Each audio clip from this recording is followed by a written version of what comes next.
Hello and welcome to DSR Daily. I'm David Rothkopf and I'm joined by Riley Fesser and Minna Stein. How are you guys? Did you have a good weekend? Yeah, I'm as good as somebody can be on a Monday, but had a good weekend, so can't complain. And Ditto. Minna, ditto. Well, thanks for adding that. That was a high value added remark there, Minna. And That's what you pay me the big bucks for. yeah, okay. No, this is not a time of the week for an employee uprising. Anyway, why don't we start and get into the news and see what we've got going to get us going here in the middle of August. After a meeting between Presidents Putin and Trump, a proposal has emerged that Russia would end fighting along the rest of the front if Ukraine cedes the remainder of the Donbas region. This idea, which Trump has supported to freeze the war, places Ukrainian President Volodymyr Zelensky in a difficult position as he has rejected ceding territory, and his country's constitution forbids it without a referendum. Today, European leaders and NATO officials will join Ukrainian President in Washington. The purpose of the meeting is to present a united front and discuss a new proposal for Article 5-like security guarantees for Ukraine. These guarantees, which resembled NATO's collective defensive pact, were a concession from Putin during his talks with Trump. This European show of solidarity is intended to prevent Trump from pressuring Zelensky into a one-sided peace deal, as happened in a previous meeting. Yeah, I mean, look, where to begin? You know, the Friday summit was a mess, and Trump looked like a little boy on Christmas morning when he got to see, his friend Vlad again, and he rolled out the red carpet, and he had F-35s and F-22s and B-2 bombers, and it was just like, oh my God, Vlad is home. It was a triumphal return for a war criminal. That was bad. Then they had this meeting, at the end of apparently Trump aides left this meeting looking ashen, like, oh my God, because of course they realized that, Putin is not going to play their game and Trump is not going to emerge looking like a hero. And then they let Putin go and give the summation of the meeting first, even though Trump was allegedly the host of the meeting. Putin said all the words that Trump wanted to hear, said that, the 2020 election was stolen, said that Trump is a real peacemaker. So for Trump's purposes, that's great. In terms of achieving peace or doing anything in U.S. national interest or serving our allies, that didn't matter so much. Then after the meeting, Trump said they're not going to go and seek a ceasefire, which was something that the Ukrainians felt was an important pre-step to getting to peace talks. And rather, they said, let's just negotiate the peace talks. Why? Why does Russia support that? Because Russia wants to keep fighting as a way of putting pressure on Ukraine during the negotiations. But this was a sign that, once again, Trump was accepting Russian positions, like there have to be land swaps, et cetera. You got more of this impression on Sunday when Trump, put out on social media that Zelensky could end this war overnight. By the way, of course, that's not true. Putin launched the war. Putin was the guy who invaded. But Trump wants to put the pressure on Zelensky. Putin wants to put the pressure on Zelensky. And that's what he thought he was going to be able to do at this Monday meeting. But Zelensky, in a kind of canny move, said, I'm going to bring some friends. And so now there are all these Europeans there. Now, Trump this morning, Monday morning, posted on social media that this is a great honor for the United States to have all these European leaders, blah, blah, blah, blah, blah, blah. Except, of course, the European leaders are there so that Trump doesn't bully Zelensky. In fact, it's a massive sign of distrust from NATO of a kind that I've never seen before. This is really the people of NATO, the countries of NATO, saying, we're not going to be pushed around by the U.S. The United States is not in the dominant role here that it was. If the U.S. doesn't understand European security, transatlantic security, Ukraine security, democracy, or any of these issues, or doesn't care about these things, then we're going to go on our own. And of course, the other thing about having all these people at the meeting is that if Trump were to come out and say, oh, it was all Zelensky's fault, or Trump were to come out and spin it all one way or another way, they would all be there and could, offer their own stories, which makes it harder for Trump to control the narrative, which makes it harder for Putin to control the narrative, because Trump is, of course, pitching Putin's idea, which, and what Riley was talking about, which is this idea of land swaps, the Donbass. The Donbass is absolutely critical to the idea of Russian future invasions into Ukraine, giving them that, granting them that. Not only rewards their illegal aggression, but it makes Ukrainian security that much harder to achieve. You also, by the way, had the clown show of Marco Rubio and Steve Witkoff on different shows on Sunday, offering different perceptions of what the deal was, of what the concessions that the Russians may have made were, et cetera, et cetera, et cetera.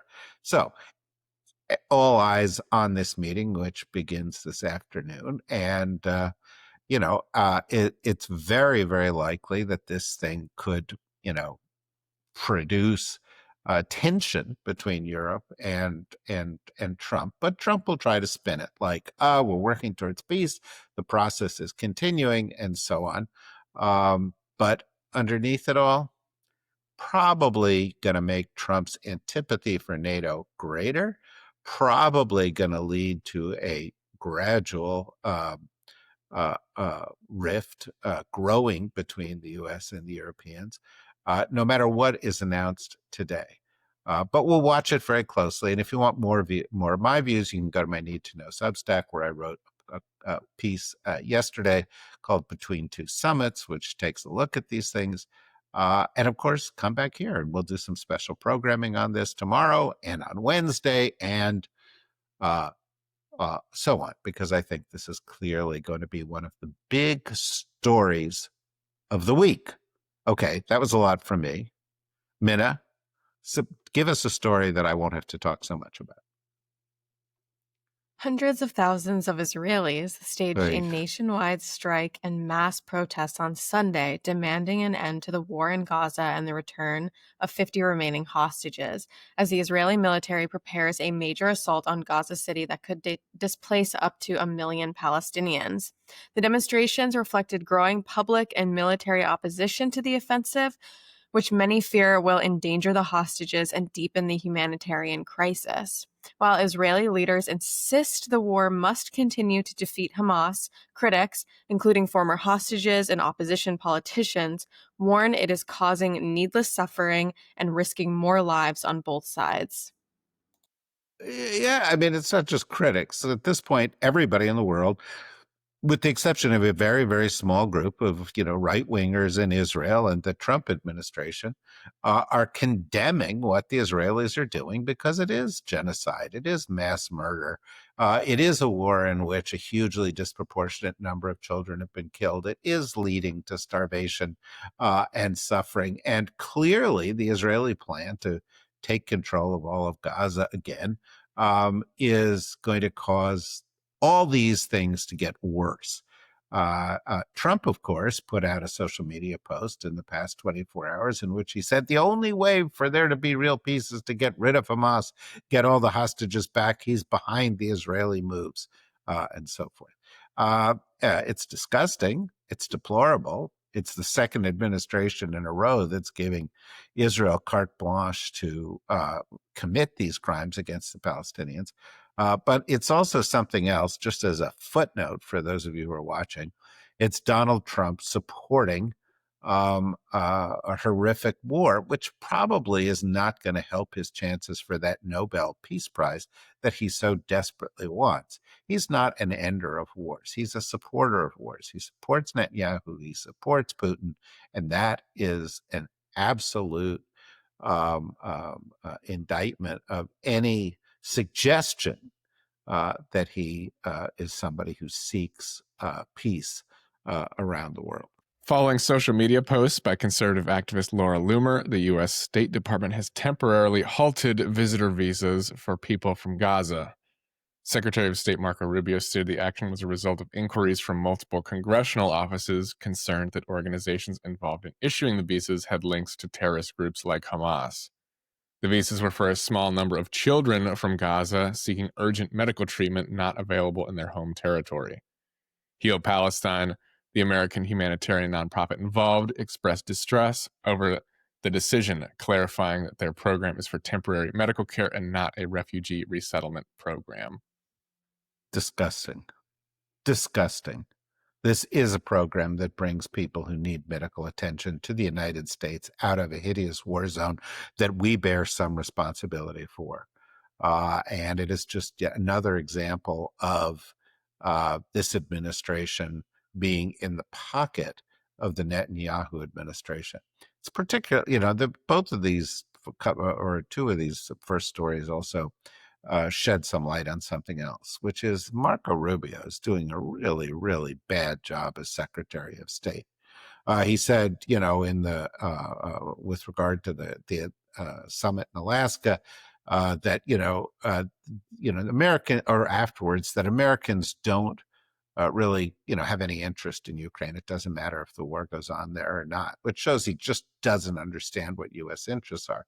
But both that statement and the statement regarding, and the action regarding these visas, shows that Rubio will do absolutely anything to be in power. He will sell out his principles. Remember, he was once a Russia hawk. He was once, I remember having conversations when he entered the Congress with several sort of thoughtful Democrats who said, oh, he seems quite serious. He seems like a serious guy who's interested in learning the ropes on foreign policy and playing a constructive role. He ain't that anymore. Marco Rubio is, one of the lead sycophants in a cabinet of sycophants. What is also sad about that, of course, is we don't have a national security advisor. Trump has put Rubio in charge of the NSC, and that's why Trump ended up at this meeting in Alaska with no Russia experts, with nobody who understood what was going on the ground, being advised by a sycophant, Rubio, and a guy, Witkoff, who's a real estate investor, who in previous trips to Russia was there just, sort of kissing up to Putin and playing Putin's game because he doesn't know what's going on. Trump, Rubio, Witkoff, these are real hacks. And it has put us in a horrible place, but it also has us supporting some truly deplorable policies. Oh, did I say deplorable? Probably shouldn't use that word, should I? Because, Hillary Clinton was so far wrong when she said that Trump supporters were deplorables. That's not how it turned out. Hey, default. I mean, boy. Anyway, Minna. 3 Republican-led states, West Virginia, South Carolina, and Ohio, are deploying hundreds of National Guard troops to Washington, D.C. in support of President Trump's controversial federal takeover of policing in the city, which he claims is necessary to combat crime and homelessness. The move has sparked major protests from residents and activists who accuse Trump of overreach in using crime as a pretext for an authoritarian crackdown, despite city officials noting that crime rates are down. While some local leaders are reluctantly cooperating, concerns over civil liberties and militarization of the Capitol are growing amid the visible increase in federal agents and unmarked officers. Are you guys seeing this like in your daily life? I haven't really seen him yet, but I also have been avoiding the kind of high traffic areas in DC. Yeah, I also haven't seen any. I was downtown the other day and I saw this massive caravan of police cars driving through Georgetown, which, is not a high crime area. In fact, it's a low crime area. They were just doing this to show off. There were armored vehicles parked outside the Lincoln Memorial, not a high crime area. Why? Why are they going to where the tourists are? Because this is a show of force. This is not actually about reducing crime. And I think we'll see that the crime rate isn't going to be affected by this if we actually get accurate crime statistics, which is by no means certain. The fact that other states, red states, are sending National Guard into Washington sets, to me, what could be a very chilling precedent. What if Trump says, I want to send the National Guard into a bunch of other blue cities? And of the top 20 cities in the United States, all but 2 of them are Democrat controlled. What if they do? What if we end up having a situation in which there are armed red state forces in each of the biggest concentrations of Democratic voters in the United States? What's the message of that? That's what's really going on here. That's the crime story here, because There is no emergency. The president doesn't have the right to do this. The law is against it. All of this crackdown on crime is actually illegal, run by a convicted criminal who supported a crime, the biggest one to take place in the Capitol in the past 100 years, the siege of the Capitol, and then pardoned the people who attacked the police the last time. So when people talk about this as crime prevention, you've got to stop and say, no, that's not what it's about. You also had Jeanine Pirro back on her, on Fox News. When was the last time you remember a Washington, D.C. federal prosecutor on Fox News? But she was back on Fox News just now saying things like, people should be kissing the ground, thankful for this president who is fighting crime in the nation's capital. Complete authoritarian bullshit. Am I allowed to say that here? I think so, yeah. Am I allowed to use colorful language? Yeah. We set the rules here, so we can use colorful language. Do you have any colorful language you want to use here, Riley, or you just want to do another story? I'll hold it in for maybe tomorrow. Forward to your ultimate explosion. President Trump announced his intention to sign an executive order to lead a, quote, movement targeting mail-in balloting and voting machines ahead of the 2026 midterm elections. Without providing evidence, Trump wrote on social media that these voting methods are inaccurate and used by Democrats to cheat. He asserted that states are merely agents of the federal government and must comply with the president's directives regarding vote counting. This action follows a previous executive order he signed on March 25th that was blocked by the courts. Let's just sort of break this down a little bit. First of all, elections are controlled by the states, not by the federal government. Trump, however, asserts in this that states are really agents of the federal government. This is the most unfederalist thing ever written. This is completely contrary to the idea of states' rights, which has been a central tenet of the Republican Party. Have we heard any Republicans speak out against this? Nah. Okay. Secondly, the voting means that he's trying to attack, we know how accurate they are. And you know what the answer is? Very, very accurate. We know how much corruption there is. You know what the answer is?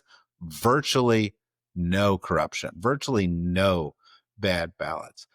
Trump, of course, turned to reliable source on this matter when he coaxed Putin into saying that mail ballots are bad.